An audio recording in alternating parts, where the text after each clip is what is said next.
everyone. So my name is Dr. Michael Talbot, and I'm a senior lecturer in the history of the Ottoman Empire and the modern Middle East at the University of Greenwich here in London. So I'm going to be very brief in introducing our wonderful guest here at SOAS this evening, Dr. Salman Abu Sitta. Now, Dr. Abu Sitta's own life and own story is worthy, I think, of a lecture in itself, although of course you can read his wonderful memoirs to find out more about him. And without giving too much away about your age, perhaps you are a survivor of the Nakba. You are someone who's experienced the challenges and traumas of the Palestinian people firsthand. You've been educated in Cairo and in London, and so the paper we're about to hear is a reflection in many respects, not just on the past, but on the present and perhaps also the future of the Palestinian people and their national struggle. The subject that we'll be listening to tonight is one that's relatively unknown, and that's in a large respect because it involves a huge amount of scholarship to make sense of this project of mapping Palestine in the 1870s. And as you will appreciate as Dr. Abu Sitta speaks in just a few moments, the amount of work, man-hours that have gone into producing this atlas is really remarkable in terms of its ambition and its scope. And what's also important, I think, is as well as being a scholar and, dare I say, a gentleman, is that Dr. Abu Sitta is also an activist. He is someone who doesn't let the past stay in the past, but uses it to try and make a difference for the Palestinian people in the 21st century. So, without further ado, let's give him a very warm SOAS welcome to Dr. Salman Abu Sitta.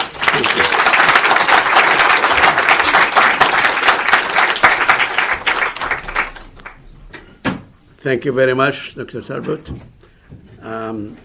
Thanks again to my in old friendship time, old friend Felicity, the cornerstone of Palestine Exploration Fund. This year, as you mentioned, it's 150 years old, and this is remarkable. Also, thanks to Maggie, who organized this event here. And thanks for all of you coming, braving the weather, the cold weather, and also braving the possibility of corona. That's nice. So I hope you're all safe. To many of you, you know most of the things I'm going to say. I'll just add a little pepper and salt to this so that they probably have a certain meaning and certain significance. Palestine, the Holy Land, has been the subject of interest of the old world for at least 2,000 years. Its inhabitants, the Palestinians, adopted Christianity early on, and then largely some of them converted to Islam in the 7th century. But they remained living in about 2,000 localities in Palestine, and during that long history, armies came and left, and conquerors changed, but the population did not change. They remained in situ for centuries. And I'm sure the immediate history is clear to you, but that was the case until Al-Nakba of 1948, when the population of Palestine were largely depopulated and their localities and landscape destroyed. But up until the 19th century, there were very few cartographers charting Palestine. We have a notable exception, is the Muslim geographer Muhammad al-Idrisi, born 1100. He created the world map, and it included Palestine. But in the last 200 years, there was a flurry of activity and interest in Palestine by travelers, by priests, by officers, by surveyors, and by spies, and also by artists.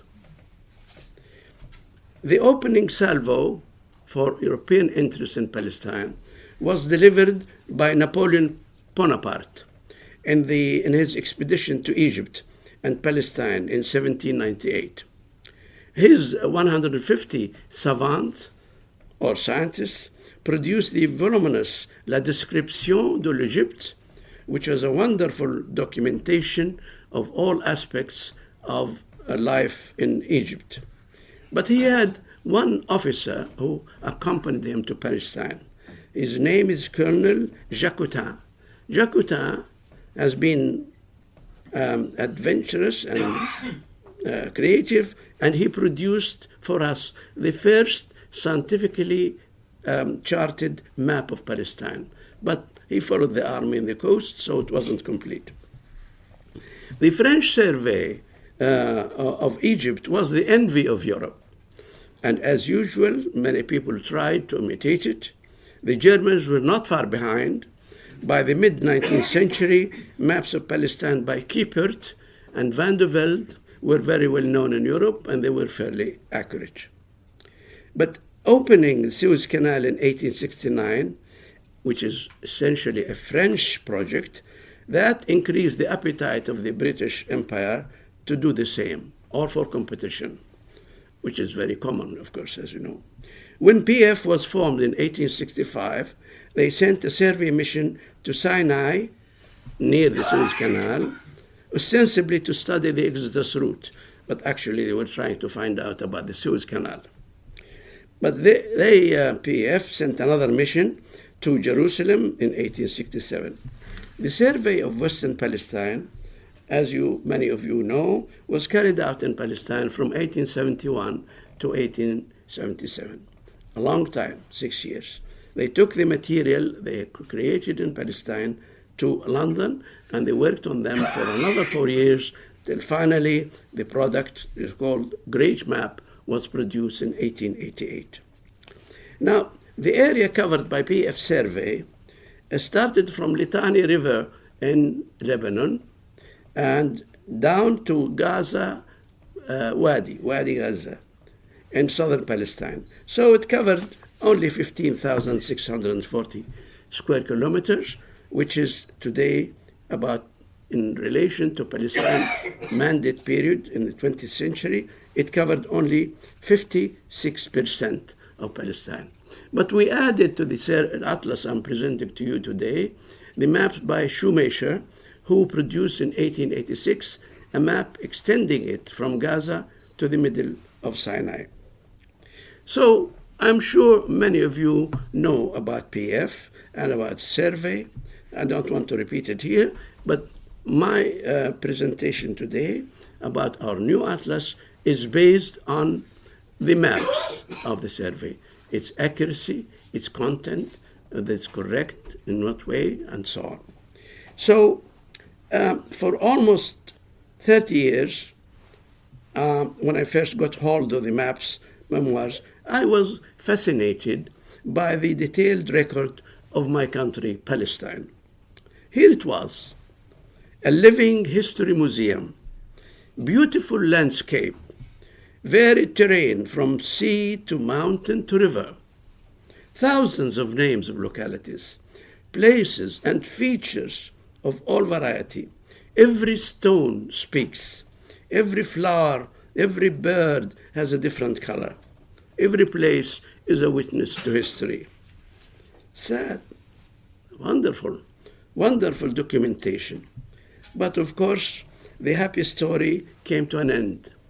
Since 1917, Palestine endured a century of destruction for its people and for its terrain and history and geography.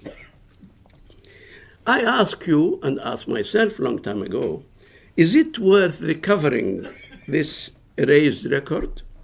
Should we salvage the destroyed heritage? To me, the answer is clear yes. And that is what I have been working on for the last probably 20 years. So the first thing to ask is to ascertain the accuracy of the maps. They were hailed at the time, the maps that is, as extraordinarily accurate, and they said also at the time that its accuracy has been attested by official experts. Nevertheless, it has been known quite early that the accuracy needs to be revised. So over a decade ago, we reported to PEF that we found considerable error in the mapping and the location of the maps. The localities are displaced in the east up to half kilometer away, and in the north direction up to 60 meters. But even with this lack of accuracy, we must appreciate the difficult conditions of the survey in the late 19th century. They were traveling on horses, they were using old theodolites, and they were setting 192 camps, moving from one place to another by diverse survey teams. Under these conditions, I would say the resulting accuracy should be highly commendable. But now we have modern technology. We can do things they were not able to do. So we also knew from PEF and through Felicity that these survey teams created what we call field maps. I'm going to refer to them now as traces.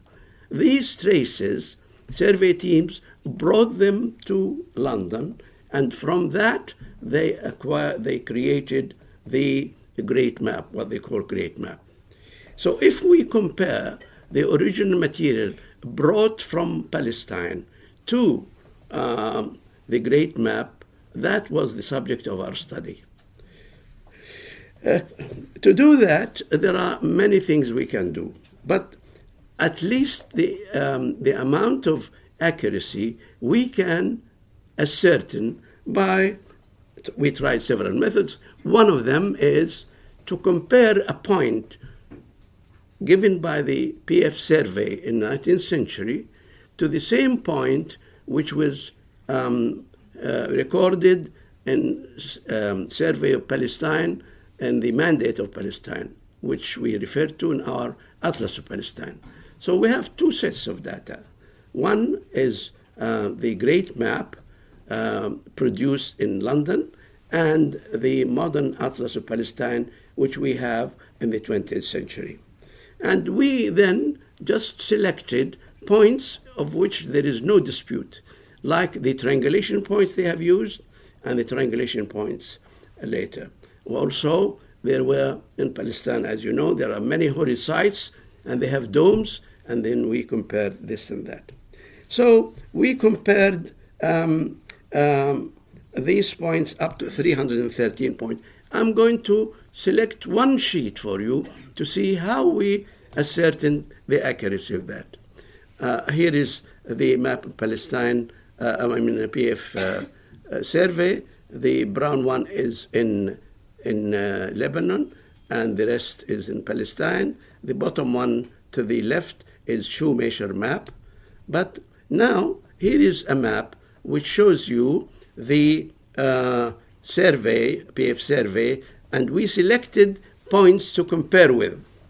Now, then what we did was to compare these points with the modern maps of Palestine done during the British Mandate. So we can compare one with the other, and then we then selected certain points to compare with. The red squares show you the points we match exactly the same, and the blue points are points which have left to have what we call a residual error.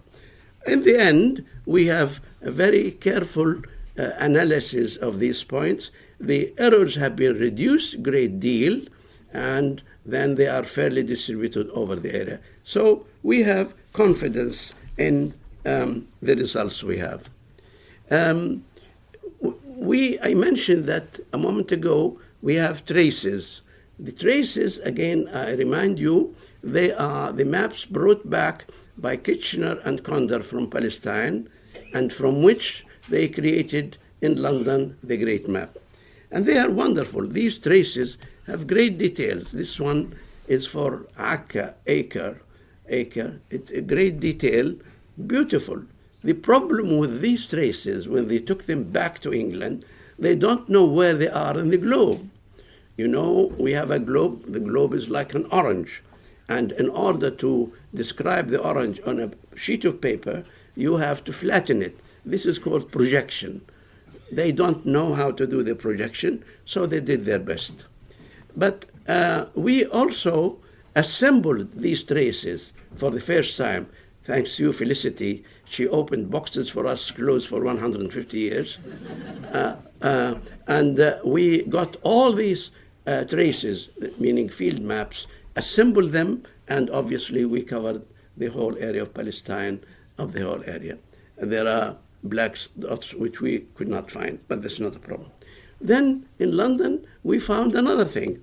We found that the team, when they came to Palestine, to London from Palestine, they created intermediate maps. We call them composite maps.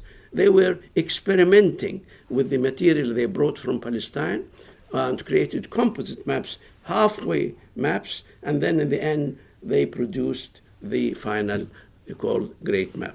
So we had this wealth of information. These traces we got from PEF, 265 maps.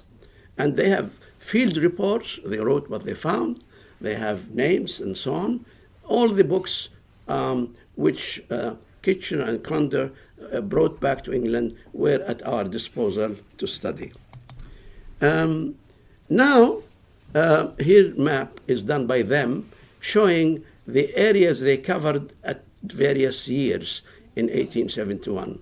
You know, they covered, for example, Galilee this year, and then, anyway.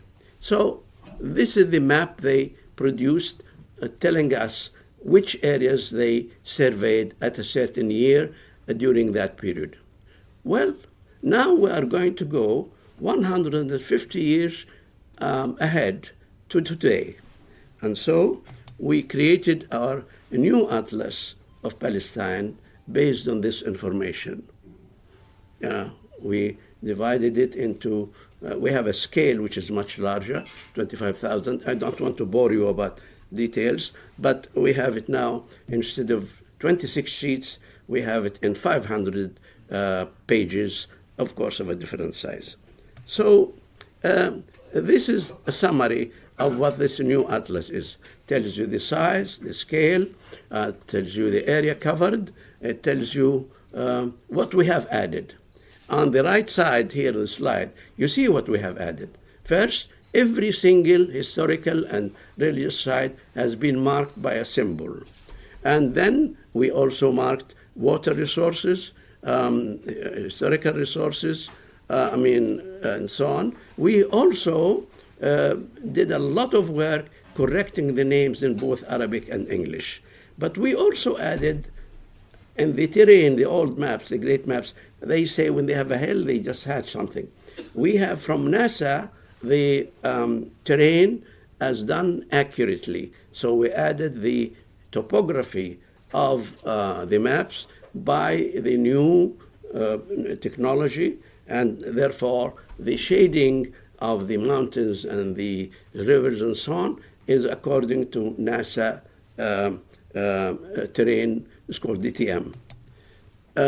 Now, here is the first image you have seen. What was the original map from PEF, and then superimposed on it our map. And you can see the colors are brighter, and there is a terrain shading, which was not there. The names are given in both Arabic and English after both are corrected. Here is another one. That's how the beginning it was. Then now it looks like this today. And then here we have another sample map. Here you can see something I added here. There are new names which we have discovered, not reported by the original survey. So the number here, 32 extra names, we found them on the traces. That is in the reports brought by Kitchener to London. And here is Gaza, for example.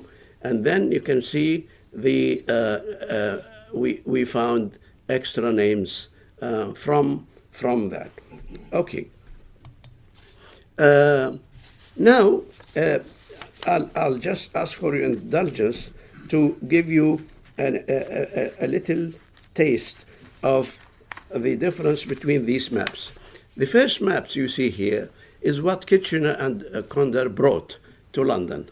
Here is a map showing roads and names and so on. this is what he brought to London.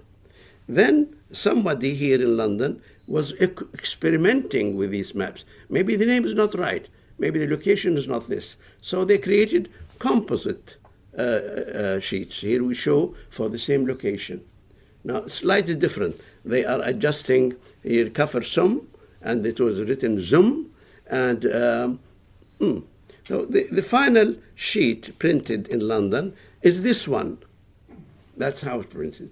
You can see there are some differences. I'm going to explain a bit more of that. Now, our Atlas of Palestine, not this today, that's during the mandate, give you the exact names which are in detail. And you can see, for example, this blue line is showing a wadi. And if you compare that line by the line given by Kitchener, it's a bit rough. Here it's very detailed correctly. And I don't blame them, but it's a very good indication they even found the wadi. So here is a comparison between 4 stages of work.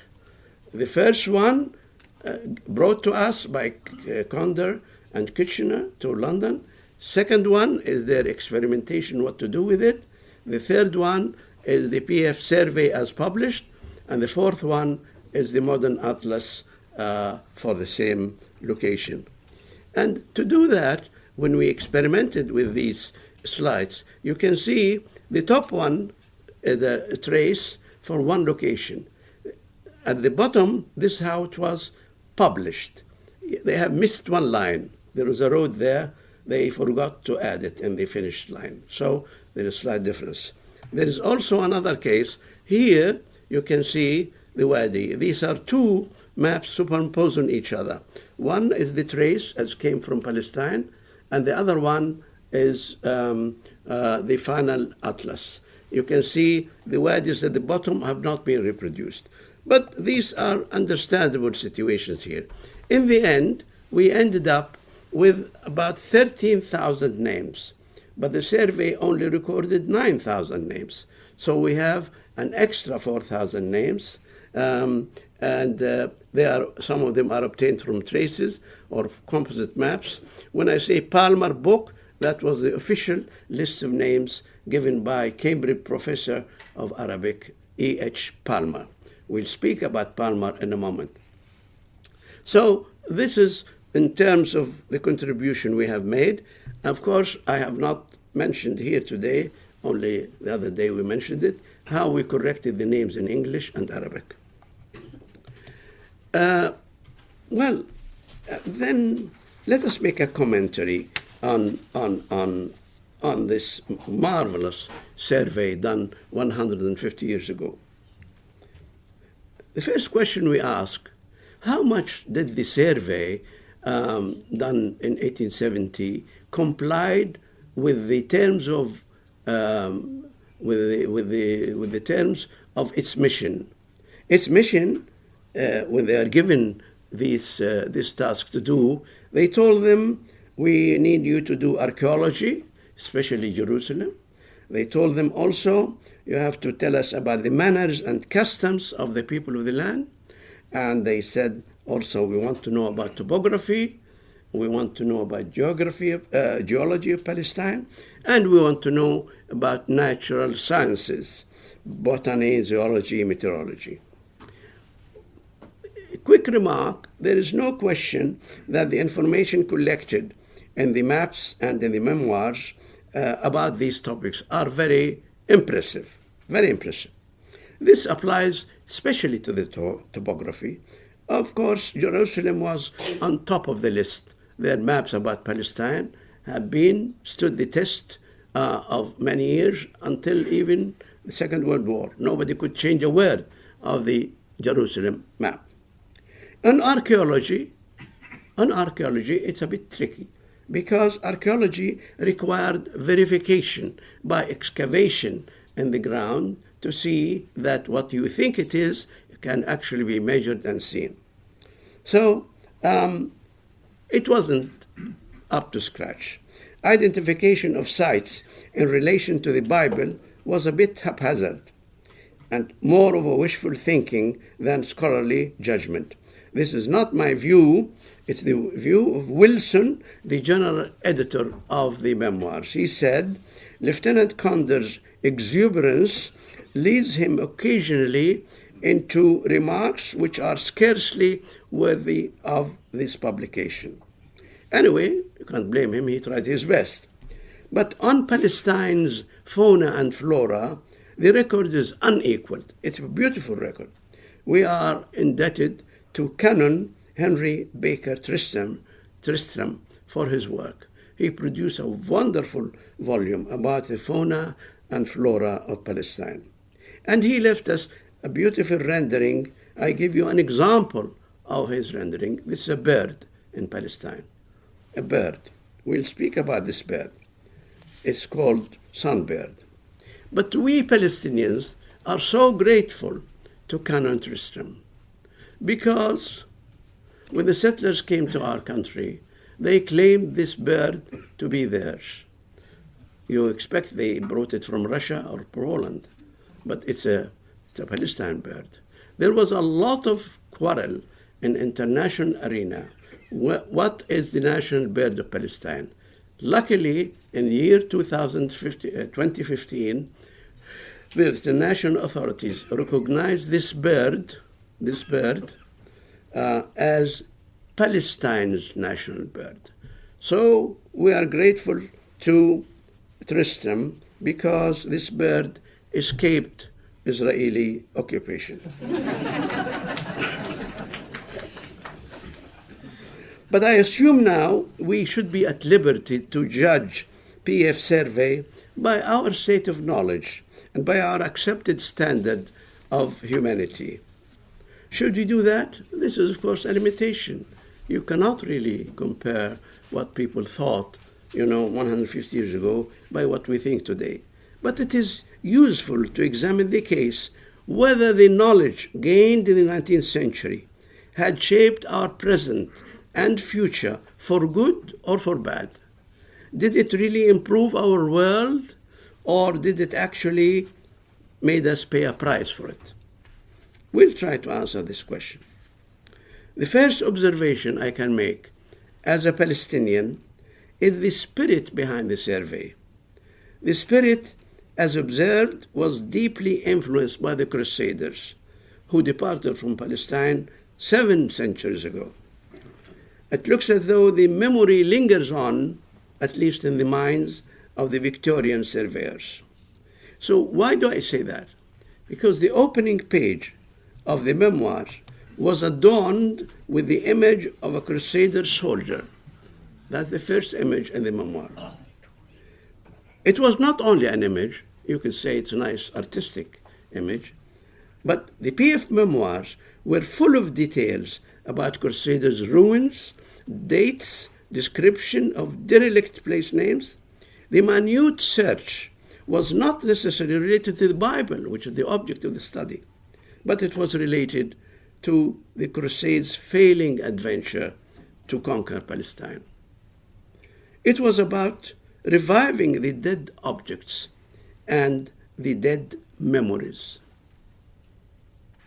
If there was any doubt about this, it was cleared by PEF president at the time, Archbishop of York, William Thompson. In his inaugural speech at PEF, he said, "The country of Palestine belongs to you and to me. It's essentially ours. It is the land to which we may look upon with as true patriotism as we do to this dear old England, which we love so much." That's what he said. And you say, that was a Victorian time. But it is hardly different from a speech given by Pope Urban II 7 centuries earlier, in 1095. Pope Urban said he was exhorting the quarreled lords of Europe to go to Palestine and to wage a Crusaders' war. He said, "Set out on the road to the Holy Sepulchre in Jerusalem. Take the land from those wicked people and make it your own." Well, I wondered, who were these wicked people? Is it us, the Palestinians? perhaps that was the reason, particularly there's nothing said about the Palestinians in the memoirs. Those living people in Palestine who filled the landscape in over 1,000 localities or two were not mentioned in the memoirs. While the ruins of a single stone were measured, photographed, described in a dozen pages, the population of the district in that stone did not merit one paragraph. Well, but there were living creatures mentioned in the memoirs. Who were the living creatures mentioned in the memoirs? They mentioned in the memoirs there were 20 natives carrying our luggage, and there were 20 animals carrying the luggage. These are the living creatures mentioned that. But the people were very much alive.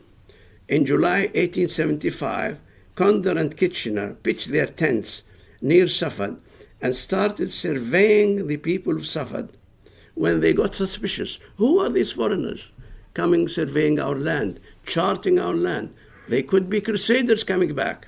So there was a quarrel between them, and in the end, it turned into scuffle, and Kitchener ended with a stone hit his head. He was bleeding in the head, and Condor was put out of action, and the survey was stopped for almost a year.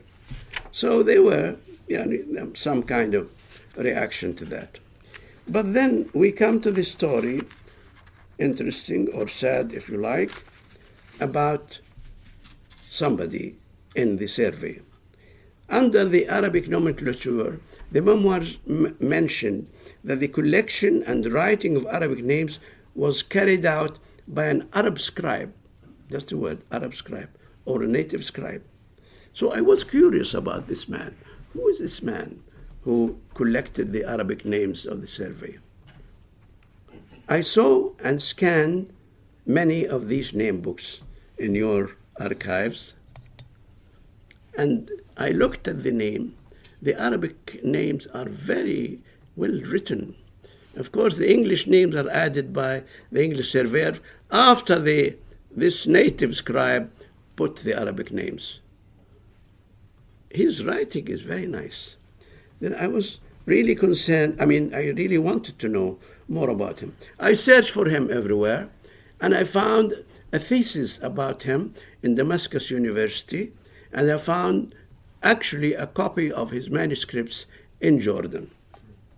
And I looked at this. My goodness, he has same handwriting. This man is writing very well, and this is same handwriting. And it turned out that not only he was writing the expedition trips and what they have done and so on, but actually he was drawing the sketches which appeared in the survey. He did these sketches. A remarkable man. Then we found that his name is Nu'man, son of Abdu, son of Yusuf, son of Nicola, Al-Kibrani, and QASATLY, born in Damascus, 1854. He was an accomplished geographer. He described the same survey sites in the memoirs by his own handwriting, and he himself wrote several books.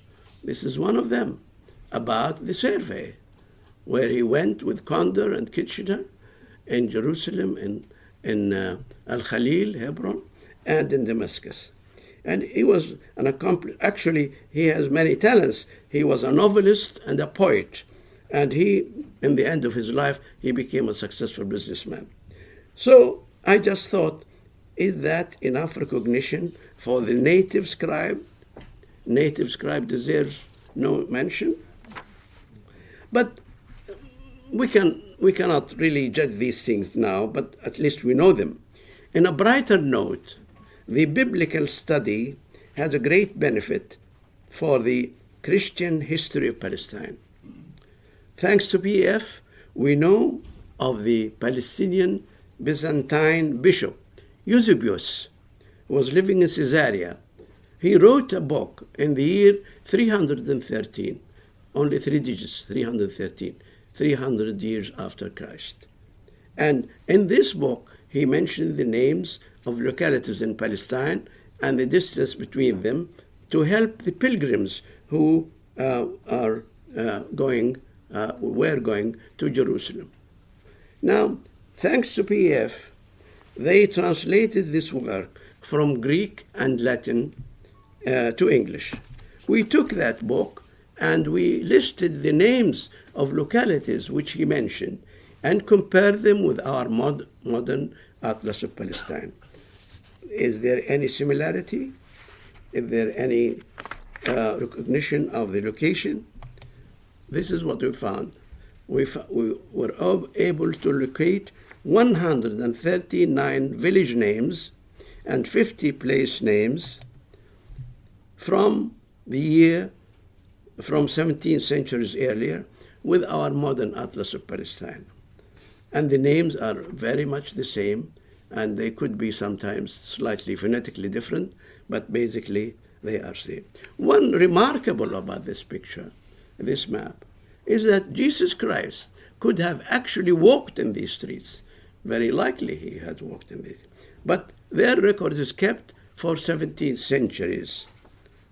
For 17 centuries. Till when? Till they were destroyed by Israel in 1948. They destroyed all these 2,000-year-old villages in which Jesus Christ walked, and they are destroyed today. Of course, you don't have to be a Palestinian to remember that or to note that this is a huge loss to the history of humanity. Now, we ask another question. This survey, who benefited from it, actually, then? The PEF publications say that the survey was a story of national pride, religious devotion, military strategy, financial scheming, and personal ambition. Actually, the evangelists in London and the clergymen wanted this survey to be done. They were the well-known public players of that. But the elephant in the room, which was not mentioned, was the military agenda of the survey. PEF was chronically short of money. The Ministry of War came to its help at a price. They provided the survey officers, they provided the money, and later, actually, the Ministry of War took over the work of the PEF, and they produced a lot of military work. So the military agenda, actually, it was prominent from the beginning, because we have here Wilson, the editor. He says that the map will be of great importance as a military map should Palestine ever be the scene of military operations. He wrote that 40 years before the war came to Palestine. And this understanding preceded carrying out the survey of Palestine, because in 1869, as I mentioned before, PEF sent a Sinai expedition near Suez Canal. It was headed by our friend, Cambridge professor of Arabic, E.H. Palmer. He is Orientalist. He returned to Sinai in 1882. Why? It was concurrent with the British invasion of Egypt.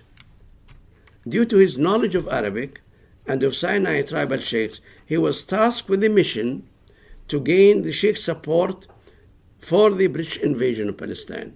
Told them, don't destroy Suez Canal. We are friends with you. He went there to Sinai. He was a persuasive man, knows Arabic, but his persuasion was helped by carrying bags of gold. But unfortunately, his mission was cut short because he was killed and the gold bags were lost. That was first prototype of Lawrence of Arabia. Here we have a young 22-year-old officer by the name of Kitchener, brilliant man. He was second in command to Condor, and he did geological survey with Hull later on, in Garandal, in Wadi Araba, and in Sinai. And he has a meteoric rise in his position. He became the chief commander, the Sirdar of the Egyptian army, and then he became Minister of War for Britain, but he drowned in 1916. Here we have another brilliant example of British survey officers. I really admire them for their work, not so much for the object of the survey. Survey of Western Palestine was completed in 1914, just before First World War. By whom? Captain Stuart Newcomb. And his map was a military map of Sinai and southern Palestine, from Gaza to Rashish, what they call now Eilat.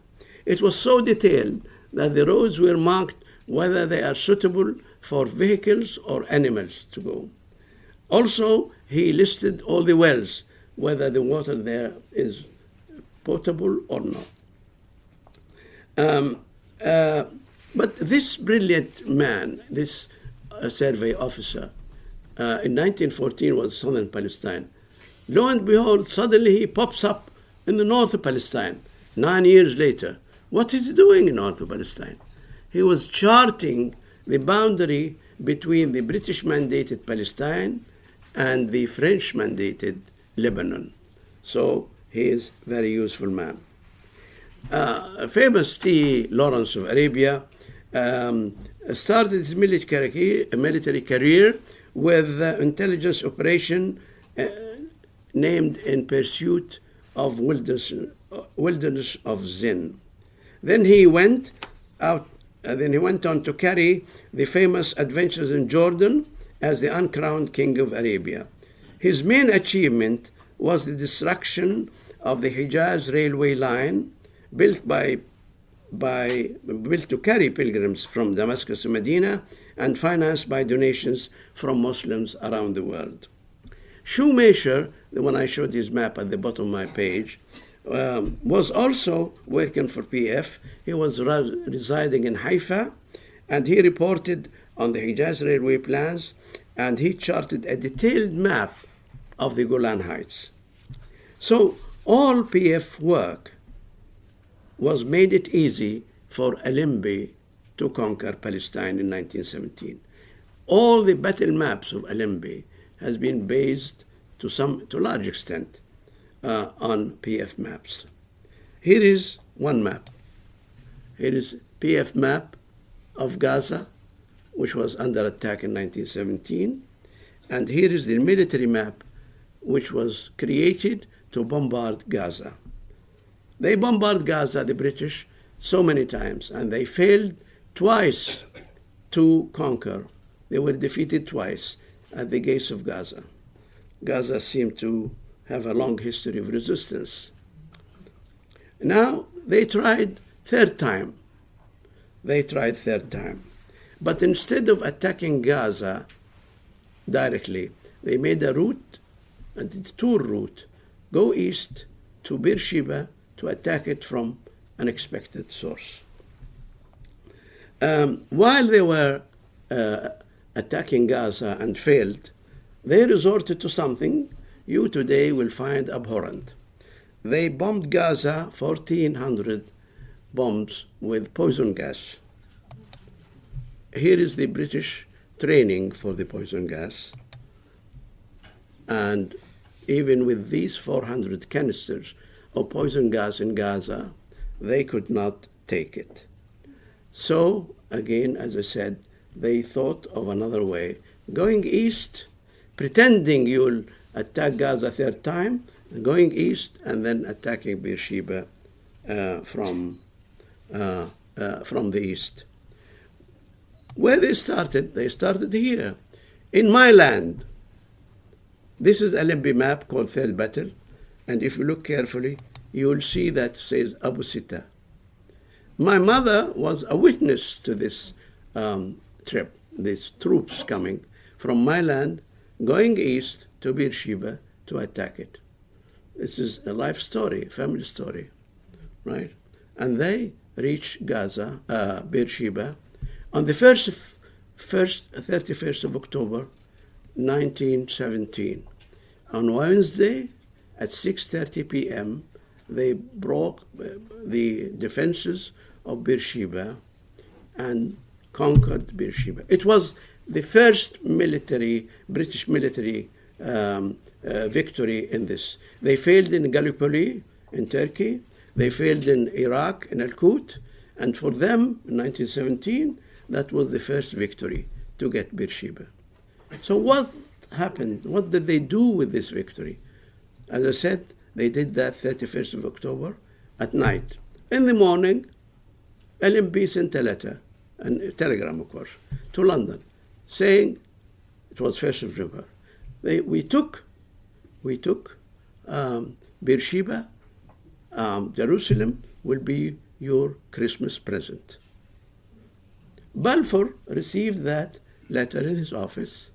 He opened the drawer and got a document.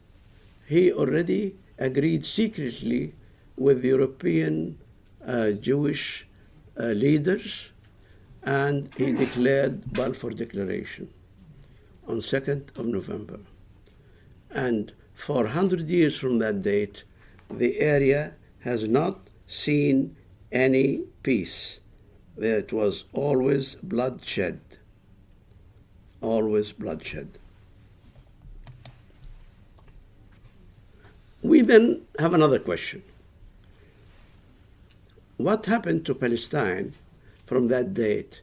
Did PEF Survey help the colonization of Palestine or not? This map here is taken directly from PEF Survey.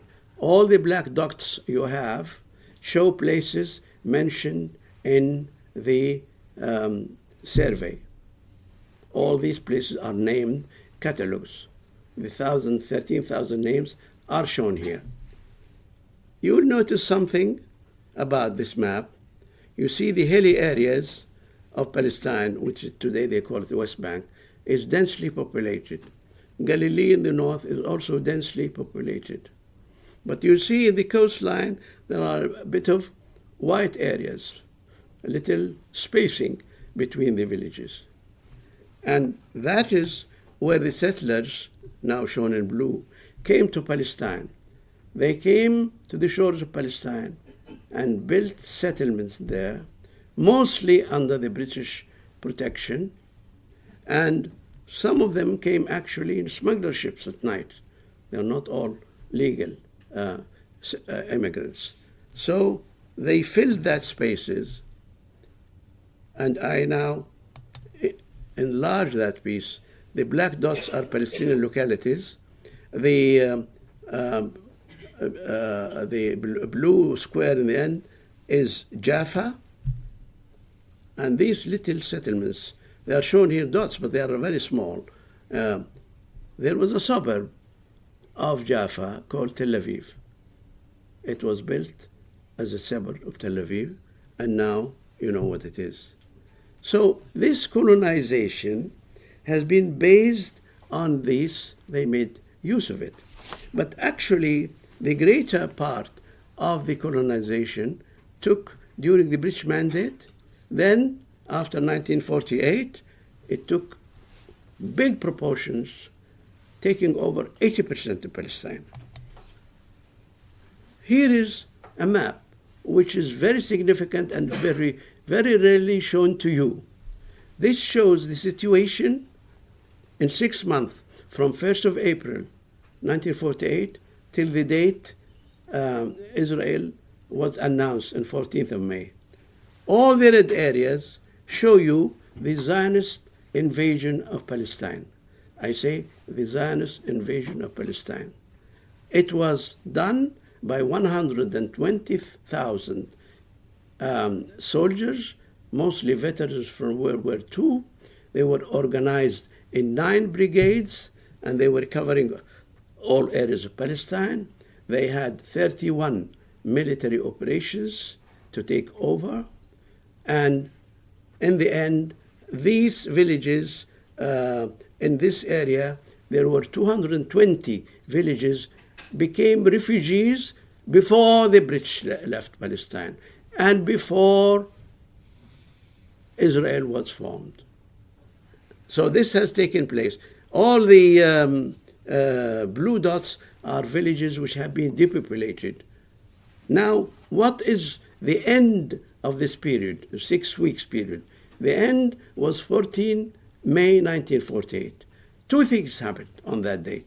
Number one, Ben Gurion declared his state after he expelled half the refugees. Second one, on that date, my land was attacked by 24 armored vehicles, and our houses were burnt and demolished. My father built a school in 1920s, was destroyed, and then on that date, all our existence was wiped out, and I became a refugee on that date, 14th of May 1948. It's the same date when Ben Gurion announced his state. So if we go back to 1870, we see the Palestine which is recorded by the PEF Survey. And then in 1948, another milestone, the Nakba took place, which is still going on. But I have faith that justice will be restored. I have faith which propelled me to make this atlas of 1871, 150 years ago, to show ourselves and the world that there was a Palestine vibrant and full of its people, and that their aim is and will be for always to restore that to its people, to live in peace, in freedom, in justice, in joy and happiness, just as PEF surveyors found it in 1871. All my hope is that with this record kept for future generations, that this situation, when justice is restored, will not be too far in coming. Thank you very much.